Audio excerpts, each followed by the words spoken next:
The sun reflected off the glamorous buildings of the big city. People were rushing, trying not to be late for their meetings. A businessman with a briefcase slid into a Ferrari, juggling his espresso and his shiny silver car keys. The car drove off in an impatient rush. People in the upper floors looked down at the people in the streets. Meanwhile, in a little neighborhood tucked away in the corner of the city, a girl in a house was struggling to wake up. Matilda, get up. School starts soon, Dad yelled. Matilda yawned, rubbed her eyes, sat up, and swung her legs out of bed. Stepping around the piles of clothes spread across her room, she slipped her feet into her slippers. She tied her hair into a quick ponytail after brushing her teeth. She grabbed her school bag, then stuffed her books in and rushed downstairs to the kitchen. Opening the fridge, she found a carton of expired milk and an already brown banana. She grabbed the banana, peeled it, and shuddered. The banana was already rotten. She sniffed the milk. It smelled sour, and there were pieces of dried white chunks floating on top. Wrinkling her nose, she poured it away in the sink. Pausing for just a moment to yell, "Bye, Dad, I'll miss you," she raced down the hall and threw open the door. Glancing around, she could see groups of happy, chattering kids. She joined them on the sidewalk and made her way slowly to school. Matilda trudged down the hallway towards her homeroom class. The teacher shot her a worried look. The first class was math, and she dozed off immediately. "Matilda, are you following along?" the teacher whispered to her as she walked past. But eventually the bell rang for snack. With hope in her eyes, she took a look in her lunchbox. Her stomach groaned as a sad look spread across her face. Trying not to bring attention to herself, she found a place to sit down in the cafeteria. Her stomach grumbled as loud as an earthquake.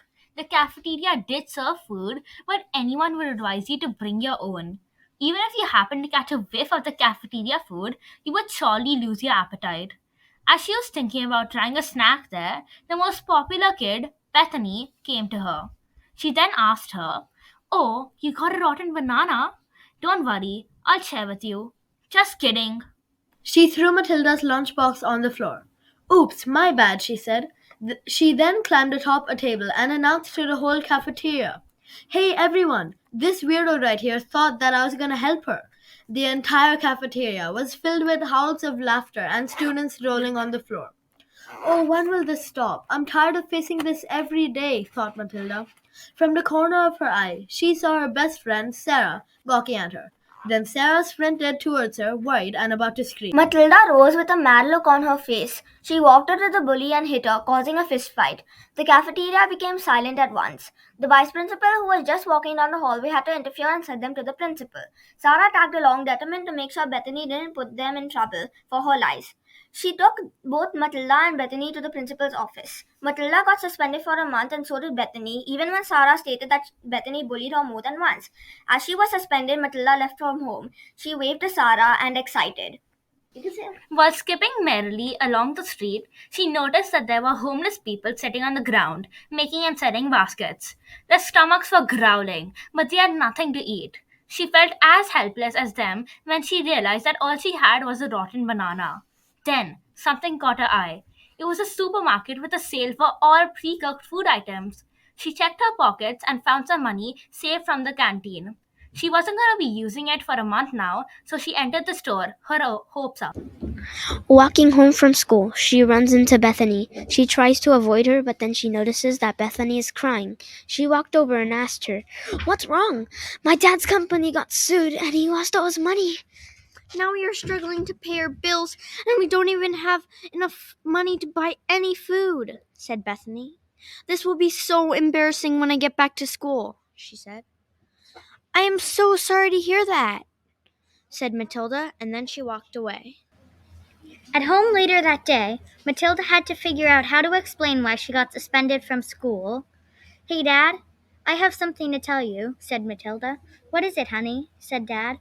"I got in trouble in school today and got suspended for fighting." "Really? What happened?" he said. "A girl made fun of me and threw my banana on the floor. She always bullies me and I got mad and hit her," said Matilda. "It is okay that you got mad, but don't do it again." Then her dad says, "Don't worry, I actually have great news. I got a 35% raise because I tackled a big project, and I got it done on time. We'll be able to fill our fridge with delicious food. And we won't be hungry again. Really? That is so awesome, said Matilda. Hey, Dad, there are so many people hungry in our community just like us. There are families like Bethany's and even unhoused families. I wonder what we can do, said Matilda. I got it, says Matilda. Let's start a GoFundMe for the hungry.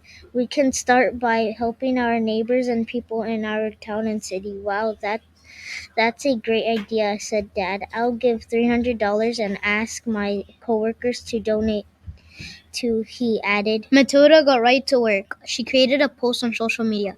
Zero hunger in our town. Donations go directly to our community soup kitchen.